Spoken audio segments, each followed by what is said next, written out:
अस्सलाम वालेकुम नाज़रीन, मैं हूं अरसलान गोगर। आप देख रहे हैं program play field. Pakistan South Africa series जारी है। पहला T20 हम हार गए, लास्ट टेस्ट मैच भी हम उनसे हार गए, तो यके बाद दीगरे हमारी शुरुआत ही हमेशा हार से होती है। वैसे हम सोच रहे हैं कि पिछले 2022 के बाद से पाकिस्तान क्रिकेट टीम के साथ ऐसा क्या हो गया, प्रॉब्लम क्या आ गई पाकिस्तान क्रिकेट टीम को कि पाकिस्तान क्रिकेट टीम बाबर, रिजवान इन और शाहीन, इन तीन नामों में फंस के रह गई। फिर एक नाम आता है सलमान अली आगा का, कभी वो सामने आ जाते हैं। फिर 2021 से 2025 तक 7 हेड कोच बदल देते हैं। अब माइक हैसन आ गए। दो जो कोचेज हमारे गए लास्ट, जेसन गिलिस्बी और गैरी क्रिस्टन, वो तो बड़े ही मशकूक अंदाज में गए, समझ नहीं आई उनके साथ क्या हुआ। फिर वो जब यहाँ से बाहर जाते हैं, बाहर जाके वो बातें करते हैं, पूरी दुनिया में हसीमत होती है। सिलेक्शन को लेकर बड़ी बात करेंगे। प्रैक्टिस सेशंस जारी हैं लाहौर में और कजाफी में अब आज T20 का दूसरा मैच खेला जाना है साउथ अफ्रीका के अगेंस्ट। साउथ अफ्रीका की कोई तगड़ी टीम नहीं थी, लेकिन उसके बावजूद मैं हमेशा कहता हूं बेंच स्ट्रेंथ तो उन्होंने दिखाया है कि बेंच पर जो स्ट्रेंथ है उसके लिए स्ट्रेंथ का वर्ड क्यों यूज किया जाता है। वो वाकई में बेंच पर बैठी स्ट्रेंथ थी जो आके खेली और हमारे हाथ से मैच ले गई। उस्मान खान बहुत लंबे अरसे से पाकिस्तान क्रिकेट के साथ इन कभी आउट, कभी इन, कभी आउट, लेकिन करके कुछ नहीं दे रहे। क्यों खेले जा रहे हैं उस्मान खान, क्यों बार बार बातें हो रही हैं सलमान अली आगा की कप्तानी की और उस्मान तारिक, क्या आज उनको मौका मिलेगा स्पिन का जादू दिखाने का या नहीं? इन सारी चीज़ों पर भी बात करेंगे। आकिब जावेद साहब को लेकर भी बात करेंगे। आकिब जावेद साहब का रोल क्या है, माइक हैसन का रोल क्या है, क्या मामला चल रहे हैं पाकिस्तान क्रिकेट बोर्ड में। दूसरी तरफ अरशद नदीम और उनके जो कोच है उनका भी मामला तकरीबन हल हो रहा है। पहली बार को तहकीकात का आगाज भी हो गया, जरा उस पर भी बात करेंगे। मोहसिन नकवी साहब, उनके डिसीजंस पर भी बात करेंगे। हमारे साथ मौजूद है जहांगीर खान साहब। जहांगीर खान साहब खुद भी क्रिकेटर हैं और साथ ही साथ क्रिकेट एक्सपर्ट भी हैं। और ज़िशान नादिर महसूद ने हमें ज्वाइन किया, साबिक फर्स्ट क्लास क्रिकेटर है, बहुत शानदार करियर है फर्स्ट क्लास का। और तमाम टॉपेस्ट प्लेयर्स जो आज आप टीम में देख रहे हैं सारों के वो कुलीग रहे हैं फर्स्ट क्लास में।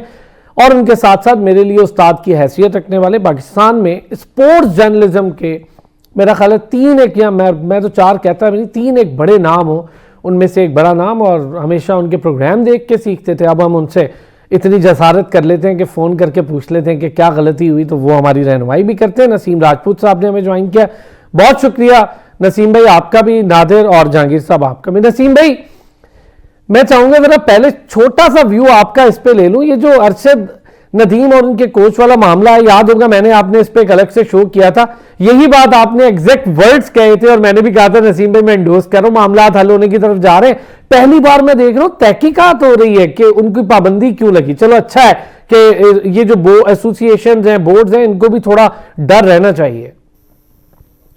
देखिए, तहकीकात तो होनी चाहिए, इस वजह से होनी चाहिए कि इतने सीरियस इल्जाम आपने लगाए, फिर उसके बाद उनको कहा कि जी आप बैन हो गए, उनको बैन कर दिया गया। तो एक ऐसे शख्स को बैन किया गया कि जिसकी कोचिंग में पाकिस्तान गोल्ड मेडल लेकर आया ओलंपिक्स के अंदर। तो बहुत सारी ऐसी शख्सियात हो जाती हैं कि वो जरा डिफरेंट ब्रैकेट के अंदर आ जाती हैं, उन्हीं में उनके कोच भी आ गए थे, इसी वजह से तहकीकात का आगाज हुआ। वरना माजी में आपने देखा है कि बहुत सारी ऐसी चीजें हुई और बगैर तवज्जो के वो वहीं पर ही खत्म हो गई, या आपस में पैचअप हो गया, या मुआहिदा हो गया, या ताल्लुकात दोबारा बेहतर हो गए, वो खामोशी से हो गए। लेकिन इस बार बाकायदा तौर पे तहकीकात का फैसला किया गया और उसकी वजह सिर्फ इतनी सी थी, जो आपने भी बात की थी, मैंने भी बात की थी, कि वो अरशद नदीम के कोच हैं। अगर कोच किसी ऐसे एथलीट के होते कि जिसने अभी तक इंटरनेशनल सतह पे कोई परफॉर्म नहीं किया होता, तो मेरे ख्याल है ये भी माजी की तरह सर्द खाने की नजर होता। ये सिर्फ और सिर्फ अरशद नदीम के कोच होने की वजह से तहकीकात का आगाज हुआ। नसीम भाई, एक जुमला मैं चाहूंगा कि इस पे, फिर उसके बाद हम क्रिकेट पे आते हैं। आप नहीं समझते, आपकी अपनी राय, इतना लंबा जर्नलिस्टिक करियर, हर चीज आपने कवर की, अरशद नदीम तक को कवर किया, ओलंपिक्स आपने कवर कर रखे, हॉकी आपने कवर कर रखी है, आप नहीं समझते कि इस तरह के नाम जो इतना मोतबर नाम है, सलमान साहब इतना मोतबर नाम है, इनको ये एसोसिएशन, इनके झगड़े, इलेक्शन, इन चीजों में नहीं पड़ना चाहिए? बिल्कुल नहीं पढ़ना चाहिए, लेकिन असल चीज पता है क्या है कि इसका मजा बड़ा जबरदस्त है। गो के कोई परफॉर्मेंस हो ना हो, इंटरनेशनल टूर है, इंजॉयमेंट है, चौधराहट है, मैं वो जी यह करना है तो यही करना है, फिर तो ये तमाम चीजें तो जाहिर है फिर ओहदे पे बैठेंगे तो फिर आती है, तो उसका मजा अपना है। मेरा ख्याल है कि वो भी कोच साहब भी यही सोच रहे होंगे कि मैं अगर इतना मेरा नाम हो गया एज ए कोच, अरशद का परफॉर्मेंस भी हो गई, तो फिर मेरे लिए शायद पाथवे आसान होगा फेडरेशन में जाने का। लेकिन हर फेडरेशन में ऐसे घुर के बैठे हुए कि अगर कोई भी नया आने की कोशिश करता है तो वो जो होता था ना बचपन में डंडा डोली करके तो 4 आदमी उठा के बाहर फेंकते थे। सही तो बात। ये वाली सूरत हाल का उन्हें सामना तो करना पड़ेगा अपनी जगह बनाने के लिए।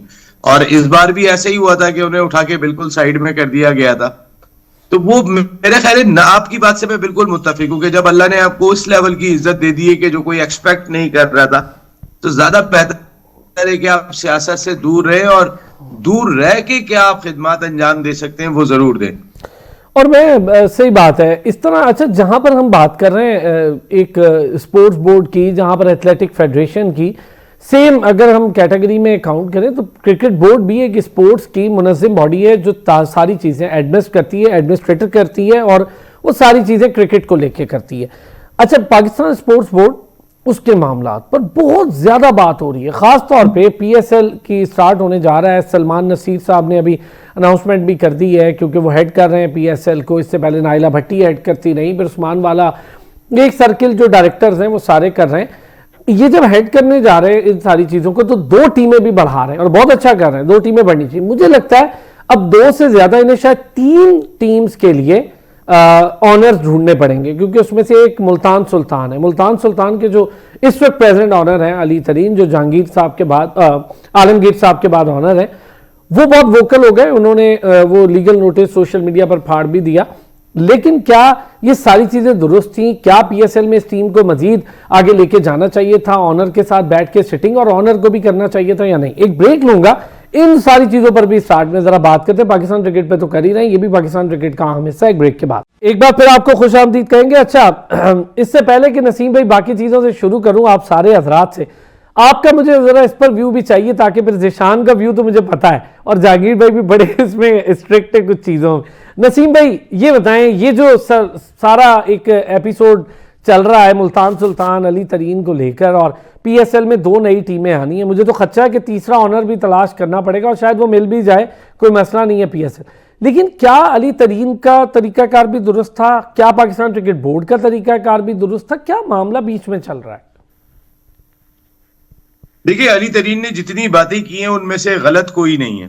अली तरीन ने जो बातें की, बहुत सारी फ्रेंचाइजर्स सामने आके बात नहीं कर सके इस तरीके से। उन्होंने मीटिंग के अंदर जरूर बात की है और मैंने भी सवाल किया जब परसों सलमान नसीर साहब प्रेस कॉन्फ्रेंस कर रहे थे तो मैंने भी उनसे यही बात पूछी थी कि आप तो पिछले 4 क्रिकेट बोर्ड के साथ आ रहे हैं, नजम सेठी साहब, फिर एहसान मानी, रमीज राजा, तो फिर जका अशरफ, आपने उनके बाद अब ये हैं, तो आपने तो इतने लोगों के साथ काम किया इस पाकिस्तान सुपर लीग में क्योंकि अब आप पाकिस्तान सुपर लीग के सीईओ बनाए गए।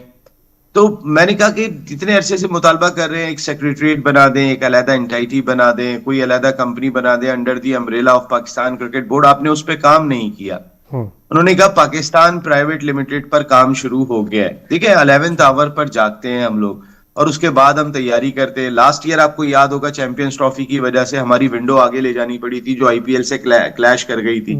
इस बार वर्ल्ड T20 की वजह से हमें आगे ले जाने पड़ेगी और वो क्लैश करेगी। तो चाहे प्लेयर्स के मामला हो या दीगर मामला हो, तो अली तरीन बात गलत नहीं कर रहे थे कि भाई आप एक टाइम के ऊपर काम शुरू कर दें ताकि ये जो ब्रांड है इस ब्रांड वैल्यू पे कोई ज्यादा फर्क ना पड़े। लेकिन उनका तरीकेकार दुरुस्त नहीं था। जो मैं जाती तौर पे बात करूं वो इमेच्योर टाइप का दिखाई दिया। और उसमें एक चीज मुझे दिखाई दी थी कि अली तरीन के बोलने का फायदा पाकिस्तान सुपर लीग को हो गया, पाकिस्तान सुपर लीग के दीगर फ्रेंचाइजर्स को हो गया, लेकिन शायद अली तरीन को ना हो पाए क्योंकि अली तरीन जितनी बात कर चुके हैं, जितनी ज्यादा वो बात कर गए हैं, फिर वो भी मोहसिन नकवी साहब इस मुल्क की दूसरी ताकतवर तरीन शख्सियत के साथ की मौजूदगी में के जो चेयरमैन है इस वक्त, तो हम सब इंतजार कर रहे हैं कि इसका फैसला क्या होगा। लेकिन अरसलान भाई मैं आपको एक बात बताऊं, जब मुफादात इस मुल्क में मैच कर जाते हैं ना तो तमाम चीजें ठंडी पड़ जाती हैं। अगर कोई एक बहुत ही ऊपर से, ज़ाहिर अली तरीन भी कोई जहांगीर तरीन के साहबजादे, अगर उन्होंने भी कोई ऊपर से फोन करा दिया, कोई बहुत ऊपर से बात आ गई तो शायद वो फिर माननी पड़ जाए। दीगर सूरत में मुझे नहीं लगता कि अली तरीन शायद खुद भी कंटिन्यू करना चाहते हैं। जैसे वो खुद कह रहे हैं कि 14 अरब रुपए का नुकसान वो उठा चुके हैं, इतना खर्चा वो कर चुके हैं पाकिस्तान सुपर लीग पे। तो हो सकता है कि वो खुद भी अब इससे निकलना चाह रहे हो, क्योंकि भाई इतनी महंगी टीम तो आप ही ने ली थी, किसी और ने तो ली नहीं थी। सही बात। अब आप जाहिर है जब इतनी महंगी टीम लिए तो फिर उसके जो मसाइल है वो आप ही फेस करेंगे, कोई दूसरा तो नहीं करेगा। तो वो जो नुकसान होता रहा, अली तरीन ज्यादा उस पर बोलते हुए दिखाई दिए।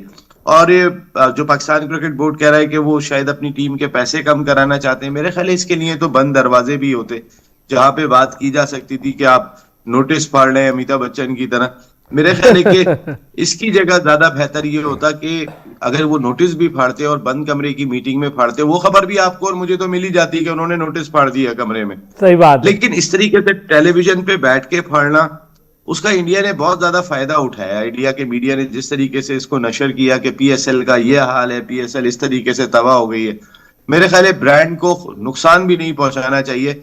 अली तरीन की बातें जो थी वो फायदेमंद थी पीएसएल के लिए, तमाम फ्रेंचाइजर्स के लिए, लेकिन शायद अली तरीन के लिए फायदेमंद ना हो। बहुत अच्छे नसीम भाई, ये जो आपका वर्ड है ना कि बात ठीक हो, तरीकाकार दुरुस्त ना हो, ब्रांड को नुकसान हो, तो फिर आपकी वो बात ठीक लगती भी नहीं है। ज़ीशान, इस पे कोई कमेंट आपका जरूर चाहिए। देखिए, अभी मैं आपकी बातों में यही सोच रहा था कि थोड़ी सी मेच्योरिटी बंदे को जो है ना वो काफी चीजों से बचा लेती है। जो बातें उन्होंने की वो बिल्कुल ठीक होंगी, इसमें कोई दो राय नहीं है। उन्होंने पैसे बहुत खर्च किए, इसमें भी कोई दो राय नहीं है। लेकिन हर चीज का एक तरीका होता है जो कि अच्छे तरीके से भी किया जा सकता है। नोटिस को फाड़ देना, आपने अपने जो है अपने लिए मुखालफत और बढ़ा ली है। अगर आपने इतने पैसे लगाए और आप इस गेम से इतना प्यार भी करते हो और आप कहते हो कि मैंने पीएसएल का जो है उसका नाम नहीं खराब होने देना, तो सबसे ज्यादा तो नाम आपने आप खराब कर दिए। बोर्ड ने जो भी करना था वो तो कर दिया। वो तो अगर काम नहीं करते तो वो तो सबको पता है, हमसे ज्यादा तो नसीम साहब को पता है, वो तो बहुत सीनियर है। तो ये इस तरह का जो जेस्चर है वो बिल्कुल अच्छा नहीं होता, और ये आपने अपने आप को भी नुकसान दिया, और मेरे ख्याल से सबसे ज्यादा आपने उन प्लेयर्स का नुकसान कर दिए जो आपके अंडर शायद बहुत सिक्योर थे, सेफ थे। लेकिन अगर अभी कोई नया ओनर आता है तो वो उनको किस तरह से हैंडल करता है, वो नया सेटअप लेके आता है, नई मैनेजमेंट लेके आता है, ये एक बहुत बड़ा प्रॉब्लम बन जाएगा। और एक छोटी सी बात मैं आपकी पहले वो अरशद नदीम वाले उस पर करूं कि जब नसीम साहब ने कहा कि ये मफादात मिल जाते हैं तो फिर इस तरह के प्रॉब्लम आते हैं। तो मैं इस बारे में ये कहता हूं कि हमारे जब नालायक लोगों के ऊपर कोई लायक बंदा आना शुरू हो जाता है तो फिर वो मसले शुरू हो जाते हैं। ये भी है। हाँ हाँ, ये भी बहुत अच्छी बात है, ये भी बात सही है। जहांगीर, क्या पीएसएल के मामलात को सही से हैंडल किया जा रहा है? खासतौर पे अली तरीन वाला चैप्टर ज़रा ज़्यादा चल रहा है और हर कोई इस पे बात कर रहा है। अली तरीन तो खुद बहुत ही ज़्यादा बात कर, लीगल नोटिस फाड़ दिया। मुझे लगता था ये नहीं करना चाहिए था। आप सोशल मीडिया की बजाय ज़रा मैच्योरिटी दिखाते, बंद कमरे में बात करते, छोड़ देते टीम अगर छोड़नी थी। और पैसे तो नसीम भाई सही कह रहे हैं, आपने अपनी मर्जी से लगाए, किसी ने कोई फोर्स तो नहीं किया था ना। जी, सबसे पहले तो अरसलान भाई मैं ये कहूँगा कि पीसीबी को चाहिए था कि इस मैटर को ज़रा अच्छे तरीके से डील करता। देखें, एक टीम के ऑनर है जो सबसे महंगी टीम है, उसके ऑनर हैं, तो उसको भी बिठा के उनको एतमाद में लेना चाहिए था, उनको कॉन्फिडेंस देना चाहिए था। अगर वो नुकसान भी कर रहे हैं तो उसका भी कोई सोल्यूशन था।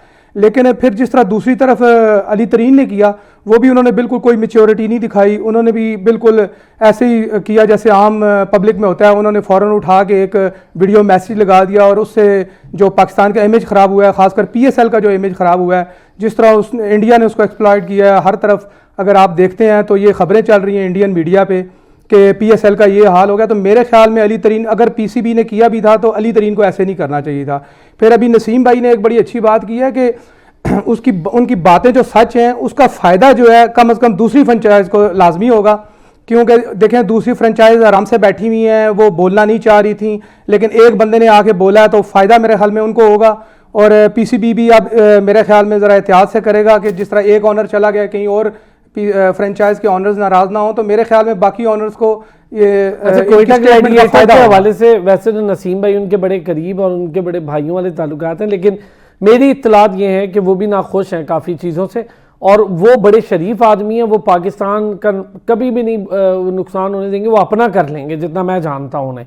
लेकिन खुश नहीं है वो खुश नहीं है। लेकिन उन्होंने बहुत क्रिकेट की खिदमत की है। मैं समझता हूँ उनको हौसला देने का वक्त है। ये सारे, कुछ लोग शायद ना जानते हो, कराची की डोमेस्टिक क्रिकेट अगर किसी के कंधे पर खड़ी है तो मैं समझता हूँ वो नदीम उमर साहब है, और इसमें कोई दो राय नहीं है। पाकिस्तान की हॉकी टीम के पास पैसे नहीं थे, काली पट्टियां बांध के जा रही थी, उन्होंने कहा मेरे पाकिस्तान का नाम खराब ना, उसको पैसे दे दिए। फिर मैं बोलना नहीं चाह रहा, और बाकी ऐसे प्लेयर्स हैं जिन्होंने मुझे बहुत ज़्यादा रोक रखा है कि यार उनका नाम वो खुद नहीं लेना चाहते, लेकिन उन्होंने कई दूसरी स्पोर्ट्स को सपोर्ट किया। तो मुझे लगता है कि यहाँ भी थोड़ा देखना होगा। अच्छा ज़िशान, इससे पहले नसीम भाई के पास जाऊँ एक सवाल लेकर, डोमेस्टिक कॉन्ट्रैक्ट्स 2025 और 26 अगस्त से जुलाई तक के कॉन्ट्रैक्ट होंगे, दिए हमने अब नवंबर में आकर हैं, यानी हमने 2-3 महीने पहले लेट कर दिए हैं, फिर हम कॉन्ट्रैक्ट देते हैं, तादाद 131 से बढ़ा के 157 कर दी है। ये कॉन्ट्रैक्ट लेट क्यों हो रहे हैं? क्या अकाउंट में कोई बंदा नहीं बैठा हुआ वहां पर, कोई इसको तरतीब नहीं कर पा रहा? मसला क्या है? पीसीबी हर बार हो रहे हैं लेट, क्यों हो रहे हैं? बेचारे खिलाड़ी जो छोटे लेवल के खिलाड़ी हैं उनके तो पैसे फंस जाते हैं। अब तो इन्होंने 4 कैटेगरीज भी बना दी हैं और पैसे भी बड़े कम कर दिए। जी, आपने अच्छा पॉइंट आउट किया है। एक तो सबसे पहले इसमें यह है कि ये अच्छी चीज है कि उन्होंने 130 से 157 कर दिए हैं। दूसरी जो इसमें थोड़ी सी मुज़ायका खेज बात यह है कि मैं वो लिस्ट देख रहा था और उस लिस्ट में कुछ ऐसे प्लेयर हैं कि जो रीजन की इस स्क्वाड में ही नहीं है, 20 के स्क्वाड में, और उनको भी कॉन्ट्रैक्ट मिला हुआ है। मतलब हमारा बोर्ड कोई काम करना ही नहीं चाहता। पिछली वाली लिस्ट उठाई, उसमें इस दफा के 8-10 लड़के डाले और उन्होंने जो है वो लिस्ट जो है वो शाया कर दी कि इनको कॉन्ट्रैक्ट दे दो। मतलब हम कर क्या रहे हैं? अभी आपने कहा फाइनेंस, आप फाइनेंस की बात कर रहे हैं। जिस वक्त हम क्रिकेट खेलते थे उस वक्त जो इनकी वेबसाइट है वही वेबसाइट अभी तक चल रही है। दुनिया कहां से कहां पहुंच गई है, और इतनी अजीब तरीके की वेबसाइट है जिसमें ना तो आपको कुछ कोई इस तरह को अच्छा अपडेट भी नहीं होती सर, कई दिन अपडेट ही नहीं होती।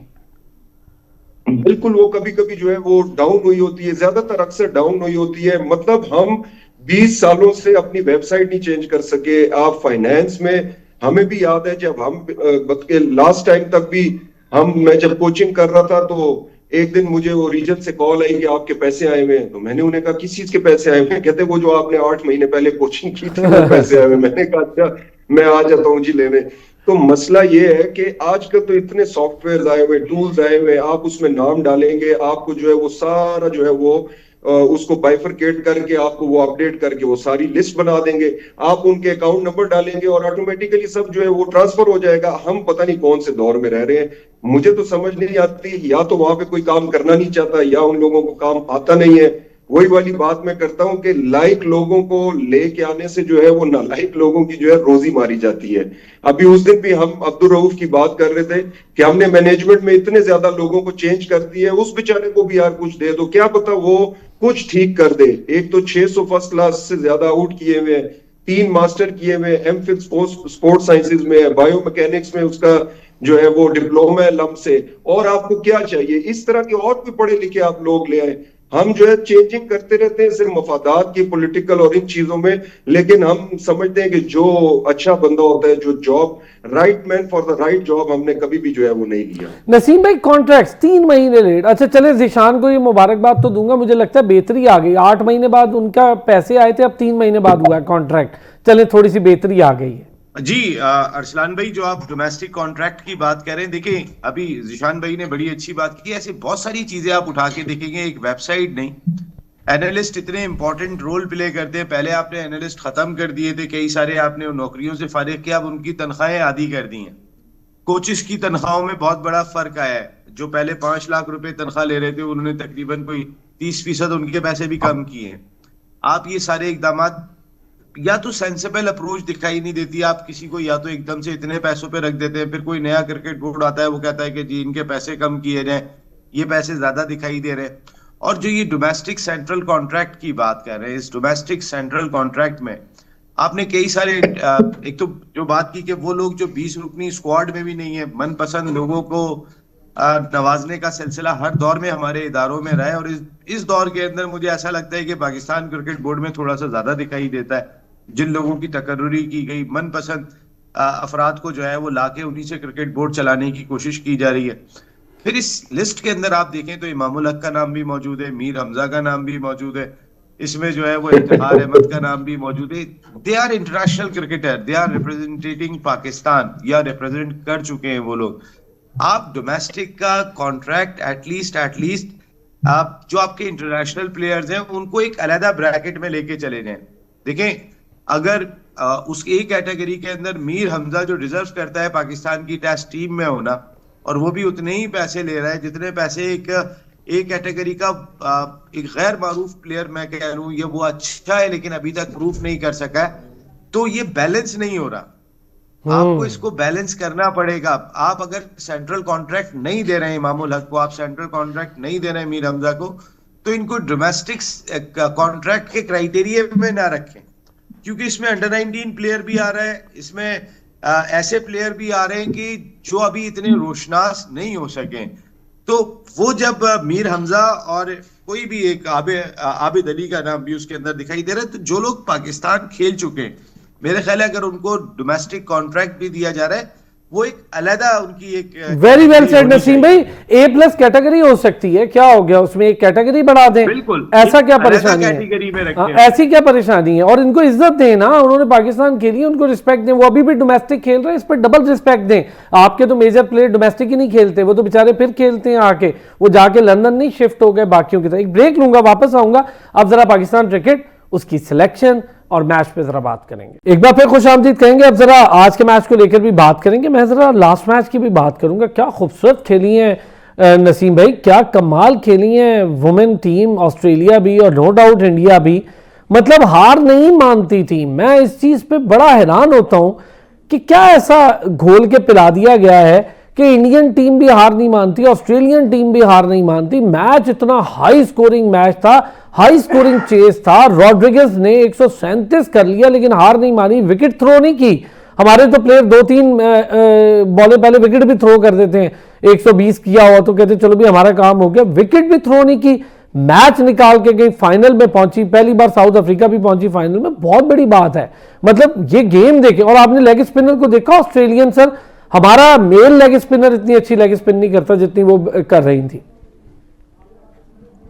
देखिए उनकी मेंस विमेंस क्रिकेट जो है वो आप इससे भी अंदाजा कर सकते हैं कि अभी जो तीसरा ओडीआई मैच खेला था इंडिया ने ऑस्ट्रेलिया के खिलाफ, जिस तरीके से रोहित शर्मा और विराट कोहली मैच फिनिश करके गए, दोनों ने बड़ा स्कोर किया, एक ने बड़ा 100 किया, एक ने बड़ा 50 किया, और वो मैच फिनिश करके गए। ये इंपॉर्टेंट जो अभी आप बात कर रहे हैं कि उन्होंने विकेट भी नहीं दी। और हमारे क्या, हम सहल पसंद हो जाते हैं। हम क्या हो जाते हैं, हम हो जाते हैं थोड़ा सा रिलैक्स कर जाते हैं। वो रिलैक्स नहीं करते, प्रोफेशनल ही नजर आते हैं। हमारे सामने अगर 338 रन मेंस क्रिकेट के अंदर आ जाएं तो हमारी वैसे ही टांगे कांप जाती हैं। सही बात। हम जाने से पहले हमारी टांगे हिली भी होती हैं। वो वुमेन्स क्रिकेट के अंदर अगेंस्ट ऑस्ट्रेलिया चेस करते हुए दिखाई दे रहे हैं। गो के कंडीशन ठीक है उनके अपने मुल्क में की थी, अच्छी थी, लेकिन टारगेट तो आप देखें, और वो किस कॉन्फिडेंस के साथ 48.3 ओवर्स के अंदर चेस करके चले गए। कमाल। उनकी बच्चियां जो है वो चेस करके चली गई। हमारी बच्चियों को तो हम नीचे से टॉप करती हैं वो। अब हम ये कहें कि जी हमारे यहाँ तो बड़ा औरतों के लिए मसला है, पर्दे का निजाम है और ये वो, यार ये बहुत पुरानी बातें हो गई। अब इन बच्चियों को खेलते हुए बहुत टाइम हो गया। सही बात है। अब इन्हें उस मॉडर्न डे क्रिकेट को इनको ढल जाना चाहिए। अग्रीड। ऐसा नहीं है कि हम बार बार यही बात कहते रहेंगे जी हमारा कल्चर ऐसा है, उनका कल्चर ऐसा है। कब तक कल्चर का रोना रोते रहेंगे यार? नहीं सर, इस पूरा culture में पूरा बच्चे मौका मिल रहा है, develop डोमेस्टिक के कॉन्ट्रैक्ट्स भी मिल रहे हैं, पैसे भी मिल रहे हैं और इंटरनेशनल के पैसे भी बढ़ गए। जब सिद्रा अमीन कर सकती है सेंचुरियां, तो बाकियों को क्या प्रॉब्लम है? देखिए बात यही हो रही है कि हमारे यहाँ हर दौर के अंदर 1 या 2 प्लेयर थी, बाकी 9 या 8 हमने खानापुरी में रखी हैं। आई हमारे पास 1 या 2 प्लेयर ही हैं। हमने वो जो 8-9 प्लेयर्स का गैप आता है बीच के अंदर, उसके ऊपर इतना फोकस किया नहीं, इतना काम किया नहीं। देखें आपको टैलेंट हंट प्रोग्राम्स करने पड़ेंगे जाके गिलगित में, कोयटा में, ठीक है। अब केपीके के अंदर शायद खवातीन बाहर नहीं आती हूँ, लेकिन गिलगित की बच्चियां बहुत फिट हैं, वो एथलेटिक्स के अंदर आती हैं। कोयटा की बच्चियां बहुत फिट हैं, वो एथलेटिक्स में आती हैं। थोड़ा सा हमें जो फिट खवातीन हमारी है उस जानिब जाके देखना पड़ेगा। अगर मैं कराची, लाहौर इधर देखता हूँ तो अब इन बच्चियों को थोड़ा सा, वो कहते हैं मम्मी डैडी वाला जो एक कॉन्सेप्ट आता है ना, तो वो वाला कॉन्सेप्ट है इनमें दिखाई देता है। हमें प्लेयर्स वहां से टैलेंट हंट करके निकालने पड़ेंगे जो मेंटली भी तगड़े हो और फिजिकली भी। क्या बात है नसीम भाई, ये बात आपकी मैं 100 नहीं 200% अग्री। सर आते हैं जरा पाकिस्तान स्क्वाड पे, चूंकि वक्त बड़ा कम हो गया इस सेगमेंट का हमारा। जहांगीर, अब्दुल समद टीम का हिस्सा भी है, स्क्वाड का हिस्सा है।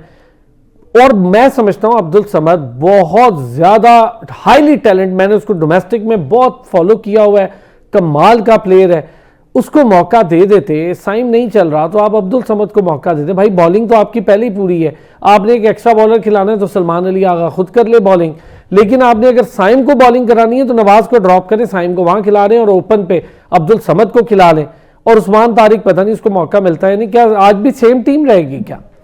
देखिए अरसलान भाई, सबसे पहले तो ये है कि साइम अयूब को हम एज ए प्योर बैट्समैन खिला रहे हैं।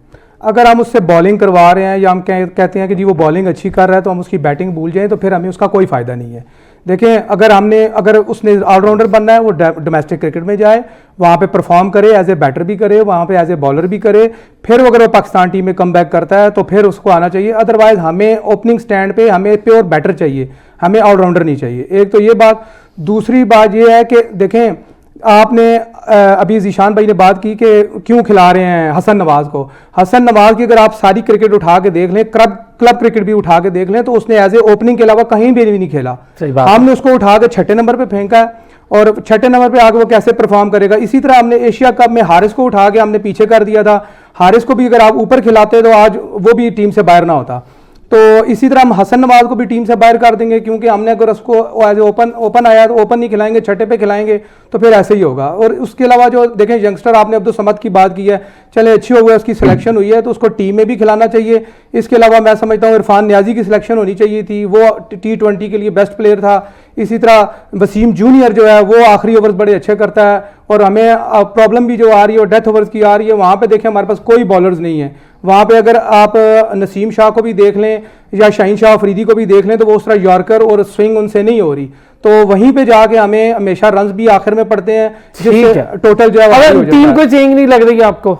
तो मुझे तो आज टीम चेंज नहीं लग रही, क्योंकि मेरे होगी हाँ जी, उस्मान तारिक को डालना चाहिए था, क्योंकि जिस तरह उनका बॉलिंग एक्शन है और जितना उनका पोज है, तो मेरे ख्याल में वो साउथ अफ्रीकन को मुश्किल में डाल सकते हैं। तो वहां पर नहीं मुझे कि उसको लेकिन लगता नहीं है, क्योंकि आगे ही हमने 3 स्पिनर तो हमारे पास ऑलमोस्ट हैं, और ऑलराउंडर को भी हमने स्पिनर बना दिया, तो इसलिए फिर नसीम भाई टीम में कुछ चेंज नजर आएगी? अब्दुल समद को बेचारे को मौका मिल जाएगा, वैसे अच्छा प्लेयर है वो, उसको मौका मिलना चाहिए, लेकिन बहरहाल वो तो बहुत सारे हैं अच्छे। क्या कहेंगे सर जल्दी से नसीम भाई? देखिए, मेरा ख्याल है टीम में कोई चेंज नहीं करेंगे हम लोग, इतनी जरूरत कर नहीं पाते हैं कि हम टीम चेंज करेंगे। आप भाई टीम के साथ अगर रिजल्ट खराब रहा है तो फिर आप बदल सकते हैं, और आप अबरार की जगह भी, मैं अबरार की जगह भी बात कर रहा हूं कि आप उस्मान तारिक को खिला के, क्योंकि उस्मान तारिक को नहीं देखा है बहुत सारी दुनिया ने अभी, और आपके लिए ये मैच बहुत इंपॉर्टेंट है, आपने सीरीज में रहना है, तो कुछ आउट ऑफ द बॉक्स फैसले करना पड़ेंगे। दूसरा, मेरी नजर में आप नसीम शाह की जगह वसीम जूनियर को शामिल करें, या फहीम अशरफ की जगह वसीम जूनियर को शामिल करें, ये शामिल जरूर करना चाहिए। तो आप उस्मान तारिक अगर टीम में आते तो ये एक अच्छा फैसला होगा मेरी अपनी जाती राय में, और दूसरा ये कि वसीम जूनियर को जरूर ठीक हो गया नसीम भाई, थैंक यू सो मच।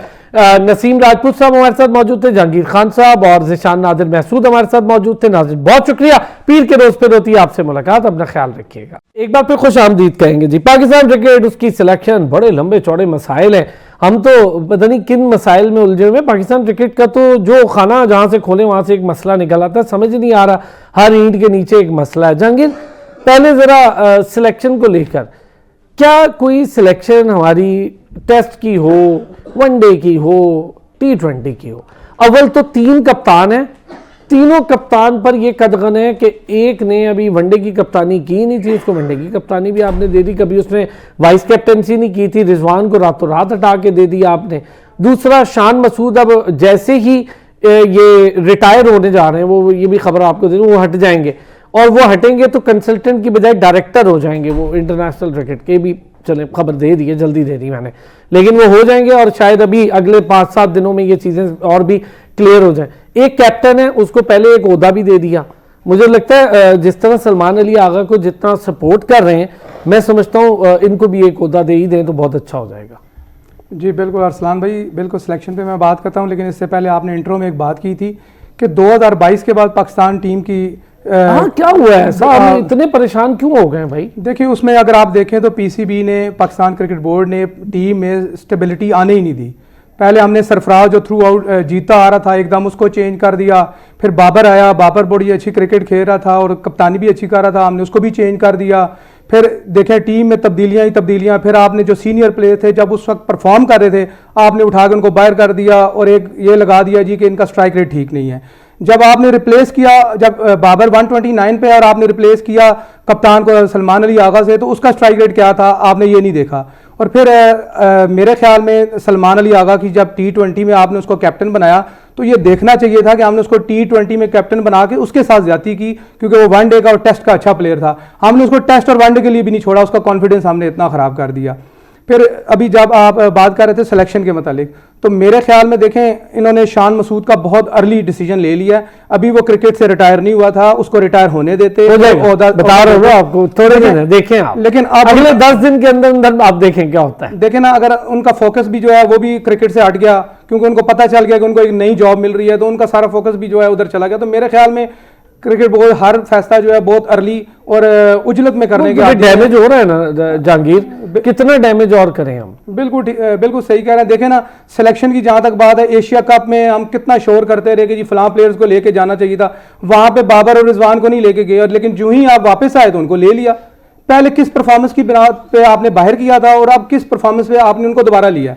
तो सिलेक्शन कमेटी जो है वो बिल्कुल स्टेबिलिटी दिखाती कोई नहीं, टीम को बिल्कुल स्टेबल होने ही नहीं देती, तो जिस वजह से हमारी जो कारकर्दगी है वो हमेशा नीचे जा रही है। नसीम भाई, एक गुज़िश्ता 3 प्रोग्राम पहले ना हम एक डिस्कशन कर रहे थे, तो एक खबर बड़ी अचानक से एक शख्स ने दे दी हमें, बल्कि हमें तो पता था, आपको तो पता। उन्होंने कहा जी कि जहां पर आकिब जावेद हैं, जहां पर माइक हैसन है, वहां पर एक तीसरी शख्सियत है जो सबसे ज़्यादा ताकतवर है। ये 2 तेरे 3 मेरे और 5 मेरे होंगे। ये इस तरह सिलेक्शन का एक क्राइटेरिया अभी तक चल रहा है, और उसमें फिर ये आता है ये मुझे नहीं पसंद, तो दूसरा कहता है चल यार अच्छा बाहर कर दे, चल कोई नहीं इस बार मेरी मान। क्या वाकई में पाकिस्तान क्रिकेट की नेशनल नहीं इंटरनेशनल लेवल पे सिलेक्शन इस तरह हो रही है? लग तो ऐसे ही रहे। अब आप देखें कि नसीम शाह टीम में नहीं थे, नसीम शाह को आपने एशिया कप में नहीं रखा, तो वो उनसे बेहतर आपने समझा होगा वसीम जूनियर को, सलमान को तो रखा था ना। अब नसीम शाह आते हैं और आने के बाद डायरेक्टली मैच खेल जाते हैं, तो वसीम जूनियर जो कैरी कर रहे हैं आप, उसका क्या कसूर था? या तो आप वहां गलती कर रहे थे जब आप एशिया कप में लेके गए थे, या फिर आप गलती कर रहे हैं कि ये वही सिलेक्शन कमेटी है, वही थिंक टैंक है जो आप वहाब रियाज की बात कर रहे हैं, पावरफुल शख्सियत, 3 मेरे 4 मेरे, और आप इस तरीके से यही लग रहा है। देखिए ना, आसिफ आफरीदी ने 6 आउट जरूर कर दिए दूसरे टेस्ट मैच में, लेकिन आपका अगर एक लेफ्ट आर्म स्पिनर खेल रहा था जो 10 आउट कर चुका है पहले टेस्ट में, तो हक अबरार का बनता था। लेकिन दे दो जी टेस्ट कैप, दे दी बस, देखी जाएगी। आप इस तरह से नहीं क्रिकेट को चला सकते कि आप आउट ऑफ द बॉक्स फैसले करते हुए दिखाई दे रहे हो। देखिए, अबरार का टेस्ट में रिकॉर्ड बहुत अच्छा था, लेकिन साजिद और नुमान के होते हुए 2 स्पिनर अगर आप खिला रहे थे तो तीसरा स्पिनर अबरार ही बनता था, फर्स्ट चॉइस वही बनता था। लेकिन आपने आसिफ आफरीदी को चूंकि टीम में शामिल किया था, तो टेस्ट प्लेयर भी आपने कहा कि चलो इस उम्र के अंदर जरूर बना दो, कई सारे रिकॉर्ड बन जाएंगे जी। बादशाह का निजाम है, हम भी बादशाह हैं, जैसा चाहे चलाओ।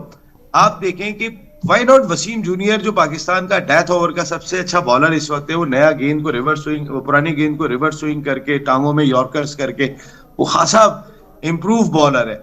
लेकिन हम वही हारिस रऊफ के साथ गए, हारिस रऊफ हटा तो नसीम शाह को लेके आ गए। शाहीन, हारिस, रऊफ, क्या हमारी फास्ट बॉलिंग इन 3 के गिर्द ही घूमेगी? बाकी सब क्या यहाँ पर रेबड़ियां खाने के लिए आए हुए? आप देखें ना, आउट ऑफ द बॉक्स आए और आने के बाद आपने उनको मैच खिला दिया। फहीम अशरफ, अगर इस जगह पे आप फहीम अशरफ की जगह भी वसीम जूनियर को ट्राई कर सकते हैं, जहां पे आप उनसे बॉलिंग ही नहीं करा रहे कि ये स्लो पिचेस है या उनसे बॉलिंग नहीं होगी, आप उनकी जगह भी चेक कर सकते हैं। उस्मान तारिक एक लड़का है, वो किस तरीके का खेलता है, क्या उसको मौका देके आप चेक करेंगे कि 2 स्पिनर्स के साथ जो साउथ अफ्रीका की, असल तो हम साउथ अफ्रीका से डरे कहां पर हैं अरसलान भाई, हम उनकी फास्ट बॉलिंग से डरे, हम नहीं संभल पा रहे थे, थोड़ा बैकफुट पे गए। बोश ने जो तेज गेंदें की हैं दरमियान में आके, आप आगे जाने के बजाय पीछे आ रहे थे, तो आपकी क्रिकेट जो है वो आगे जाने के बजाय पीछे आ रही है। आप सामना तो करें ना, चढ़ के तो आए ना। यही ऑस्ट्रेलियन दे देते आप इस पिच के ऊपर बर्गर, वो चढ़ के ही मारते, हमारे वाले पीछे जा रहे थे। वजह क्या है? हमारी क्रिकेट की अप्रोच है, अप्रोच में स्टेबिलिटी नहीं है, अप्रोच में दयानतदारी नहीं है, और जब दयानतदारी नहीं होती है तो फिर ऑटोमेटिकली एक खौफ आपके अंदर आ जाता है कि यार यह मेरिट पे तो डिसीजन हो ही नहीं रहे, वहां से ऊपर से कोई आएगा यार इसको खिला लो और उसको खिलाना पड़ेगा आपको। ऐसे क्रिकेट सईम अय्यूब क्यों कैरी कर रहे हैं भाई आप? किस वो बात पे ऑलराउंडर बन कैरी गया कर रहे हैं? नसीम भाई, अब वो हमें ऑलराउंडर की शक्ल में मिल गया है। अच्छा उसकी यार, बैटिंग नहीं चल रही तो all-rounder- हमने उसी बॉलिंग चला लेनी है। तो यार उसको फिर हम क्यों ऊपर क्यों खिला रहे हैं आप? वो प्रेशर डाल के आ जाए बैटिंग के ऊपर इसलिए खिला रहे हैं। इस बार भी 0 पे उसने तो कैच दे दिया था। फिर वो जितनी डॉट बॉल खेल कर गया, बाबर पे इजाफी प्रेशर दिखाई दिया था, क्योंकि आप 135 या 140 चेस नहीं कर रहे थे, आप 195 चेस कर रहे थे। वहां पे वो इतनी डॉट बॉल खेल गया। और अब तक हमारे थिंक टैंक को नजर नहीं आ रहा, सबको नजर आ रहा है ये थिंक टैंक। मेरा ख्याल है कि वो उन्होंने सिर्फ एक फर्क दिखाई दिया मुझे, सलमान आगा को कप्तान बना के रखा हुआ है आपने। अभी हमारे दोनों एनालिस्ट जबरदस्त बात कर रहे हैं कि भाई जिस कप्तान की जगह नहीं बनती, आप उसको कैसे रिस्पेक्ट अर्न करेगा टीम में? अगर आपका सिपह सालार, आपका लीडर ही जो है वो रिस्पेक्ट अर्न नहीं कर रहा, उसके बारे में उंगलियां उठ रही हो कि ये पर्ची है, इसकी जगह ही नहीं बनती है टीम के अंदर, तो वो टीम को कैसे लड़ाएगा और वो बाकी खिलाड़ियों में रिस्पेक्ट कैसे अर्न करेगा? अब सब लोग तैयार हो गए हैं अंदर, अब बाबर भी आ गए, अब शाहीन भी आ गए, अब टीम मुख्तलिफ है। पहले सबको अलग अलग कर दिया गया था, आप इधर खेल रहे हैं, आप उधर खेल रहे हैं, लेकिन अब सब एक जगह पे आ गए। सलमान आगा के लिए मसला हो, उससे ज्यादा बेहतर है कि पाकिस्तान क्रिकेट के लिए मसला हो जो नजर आ रहा है, तो उससे बेहतर है आप शाहीन शाह अफरीदी को, जहां आपने ओडीआई की कप्तानी दी है, आप T20 की भी कप्तानी दे दें वर्ल्ड कप तक, ये वर्ल्ड T20 तक, उसके बाद चेक करें कि क्या हो रहा है क्या नहीं हो रहा। आपके पास कप्तानी की कोई बहुत ज्यादा चॉइस नहीं है। जो सरफराज को आपने हटाया था, आज तक आप भुगत रहे, आज तक। सही आज बात है, वाकये को 5-6 साल हो गए, नो डाउट आज तक नसीम भुगत रहे भाई, हैं। उस ट्रॉमा से ये टीम निकल ही नहीं पा रही। मैं हैरान हूं, दुनिया की नंबर 1 टीम बनती चली जा रही थी, और ये जो लड़के अभी इस सारे सर्कल में आप देख रहे हैं ना खेलें, ये सरफराज की मेहनत है कि उसने डेयरिंग करके इन सबको चांस दिया, इंक्लूडिंग बाबर आजम, इंक्लूडिंग ये हसन अली, इंक्लूडिंग शादाब खान, इंक्लूडिंग ये उसकी हिम्मत थी कि उसने इन सबको चांस दिया तक उसने। अरसलान भाई, फखर जमान उधर ही गुरूम हुए थे आपके सर, ये तो ये और रिजवान, हुए। नसीम भाई, रिजवान तक को उसने चांस दिया, हालांकि विकेट कीपर था, उसके बावजूद उसने कहा नहीं, जिसका चांस बनता है उसको दूं। ये उसी की हिम्मत थी भाई, उसका नो डाउट उसकी हिम्मत थी। जिशान एक बड़ी अच्छी, नसीम भाई क्रिटिसाइज होता था कि वो बैटिंग करने नहीं आ रहा, आपके सलमान आगा पे क्रिटिसाइज हो रहा है कि वो बैटिंग करने ऐसी जगह पे आ रहे हैं जहां वो टीम को बिठा के नहीं लिटा के चला गया। सही बात है, और आप वही कप्तान है आपका। सही बात है। जिशान एक चीज बड़ी अच्छी कही नसीम भाई ने अभी ना, ये जो साइम की बात कर रहे थे, एक अलग से डिफरेंट टॉपिक ये था कि भाई अगर आपने साइम को बतौर ऑलराउंडर प्रेजेंट करना है तो आप फिर ऐसा करें, साइम का मवाजना रखें आप नवाज के साथ, तो आप फिर ऐसा करें कभी नवाज को इन कर दें, कभी नवाज को आउट कर दें, और कभी साइम को इन कर दें, और कभी आप फिर हमें बतौर ओपनर ना बेचें भाई साइम को, आप एक ओपनर रख लें और इसको ऑलराउंडर नवाज के साथ रख लें। तो आप ऑलराउंडर भी कंफ्यूज कर रहे हैं, बॉलिंग तो वैसे ही कंफ्यूज है। उस्मान तारिक को पता नहीं मौका मिलता है या नहीं मिलता, बहुत अच्छा प्लेयर है, उसने बड़ी अच्छी बॉलिंग की, लेकिन मुझे जो खदशात हैं वो कल हमने डिस्कस भी किए कि मुझे थोड़ा सा है कि बस अल्लाह ताला उसको बेहतरीन तरीके से मौका दे, उसके एक्शन के ऊपर कोई इशू ना आ जाए, वरना बाकी वो बॉलर बहुत अच्छा है। तो क्या ये चीज़ जो जिशान, हम ऑलराउंडर में कंफ्यूज, बैट्समैन में किसको कहाँ खिलाएं ये कंफ्यूज, हमारे मिडिल ऑर्डर तो चल के ही नहीं दे रहा है। जी, नसीम भाई ने बहुत अच्छी बात की है, उनका एक्सपीरियंस इतना ज्यादा है। देखिए, ये बात हमने पहले प्रोग्राम्स में भी की थी कि हमारी सिलेक्शन जो पैनल है वो ऐसी सिलेक्शन करता है कि एक बंदे का मुतबादिल बंदा रखता ही नहीं है, ताकि अगर वो अच्छी परफॉर्मेंस करे या बुरी परफॉर्मेंस करे तो उसको चेंज ही ना कर सके। ये हमने टेस्ट मैचेस में भी देखा कि अब्दुल्ला शफीक जो है वो कोई परफॉर्मेंस नहीं कर रहे थे, लेकिन उनके साथ कोई ऐसा ओपनर ही नहीं था कि उसको चेंज कर देते। दूसरी जो अनफॉर्चुनेट बात है कि सिर्फ टेस्ट मैच ही 2 थे, वो हमने आसिफ अफरीदी को बिला वजह जो है वो टेस्ट प्लेयर बना दिया। हालांकि वहां पे अगर हमें कोई चेंजिंग करनी तो नहीं चाहिए एक मैच के बाद, अगर होती भी तो वो सऊद शकील की जगह कामरान गुलाम आ सकते थे, बस इसके अलावा कोई चेंज नहीं हो सकती थी। आपके पास लेफ्ट आर्म स्पिनर है, 10 आउट किए हुए उसने, इब्रार बेंच पे बैठे हुए, आप उठा के जो है ना वो आसिफ अफरीदी को टेस्ट प्लेयर बना देते हो। खैर वो बात तो होगी। साइम अयूब की जहां तक बात है, साइम अयूब बिल्कुल ऑलराउंडर नहीं है। ऑलराउंडर वो होता है जिसने कहीं डोमेस्टिक में जो है वो पहले बॉलिंग करवाई हो, वहां पे आउट की हो। साइम अयूब तो पाकिस्तान टीम में आके बॉलिंग स्टार्ट की है उन्होंने, तो उनको आप कैसे जो है वो ऑलराउंडर कंसिडर कर सकते हैं। अभी प्रॉब्लम ये है कि उनके साथ ओपनिंग में अब हसन नवाज जो है वो मेरी कोचिंग में खेला हुआ है, वो ओपनिंग बैट्समैन है। आपने उसको छठे नंबर पे किसने खिलाना शुरू किया है? इसका मतलब है आप उसको बचा रहे हैं कि यार ये ऊपर एक्सपोज हो रहा है, इसको नीचे खिलाओ। हालांकि प्रॉब्लम ये है कि वो ना नीचे का प्लेयर है ना ऊपर का प्लेयर है, उसको हमारी टर्म में कहते हैं जाली प्लेयर है वो, उसको एक बॉल का प्लेयर है। कोई भी अच्छी साइड होगी वो सबको देखते हैं, और खासकर साउथ अफ्रीका की तो इतनी अच्छी साइड है, उन्होंने भी हसन नवाज को देखा होगा। आप उनको जरा ऊपर एक्सपोज करें, आप उनकी पिछली जितनी भी डोमेस्टिक की परफॉर्मेंसेज है आप देखें, वो पहले नंबर पे खेले हुए हैं, तो आप उनको छठे नंबर पे खिला रहे हैं। तो प्रॉब्लम वहां पे आती है कि जहां पे हमने जिन प्लेयर्स को बचाना होता है उनके हम नंबर चेंज कर देते हैं कि बेटा आप नीचे आ जाए ताकि आप टीम का हिस्सा रहे, और जिनको हमने अच्छा, क्यों बचा रहे हैं हसन नवाज को, क्यों बचा रहे होंगे ज़ीशान? ये अंदर की बात है, उसका मेरे नहीं है, वरना मैं आपको बता देता कि उनको क्यों बचा रहे। वैसे जो है वो उनके जो एजेंट है वो वही है जो शोएब मलिक के एजेंट है। ये यहां तक आप मेरे ख्याल से अगर आपको बात थोड़ी सी समझ आ जाए। अच्छा, दूसरी जो है वो इस मैच के हवाले से आपने एनालिस्ट रखे हुए हैं, एनालिस्ट ने आपको बताया कि पीएसएल में दूसरी इनिंग्स में यहाँ पे मैच जीता जाता है। खुदा के बंदो, यहाँ पे सारा दिन धूप लगी, वो शुरू में जो विकेट था वो बिल्कुल फ्लैट था, उस वक्त आपको बैटिंग करनी चाहिए थी। आपने हमारे बॉलर्स की बॉलिंग देखी, वो जितना जोर से मार रहे थे इतना ही रुक के बॉल आ रहा था। उन्होंने वहां पे बॉलिंग करवाई। रात को पिंडी इस्लामाबाद में खुनकी होती है, नमी होती है, बॉल स्किट करता है पिंडी स्टेडियम में, सीम करता है। वही आपने देखा, हमारे किसी बैट्समैन से खेला नहीं जा रहा था।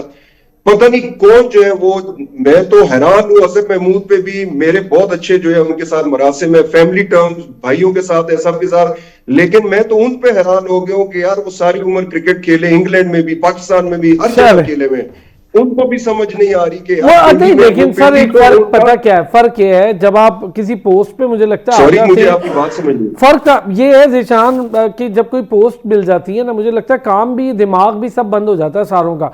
सारी एक्सपर्टीज वो मेरा ख्याल है जेब में रख देते हैं या ड्रॉर में रख देते हैं, फिर वो अपनी इंजॉय करते हैं उस पोस्ट को कि अब मैं अफसर हो गया हूँ, तो बस साहब आएंगे ऑफिस और साहब आके जो कहेंगे वही काम ठीक होगा। एक ब्रेक के बाद जरा बात करेंगे हम आज इस पे, वुमेन वर्ल्ड कप पे भी थोड़ी सी बात करूंगा, और आज की टीम की सिलेक्शन पे क्या हो सकती है।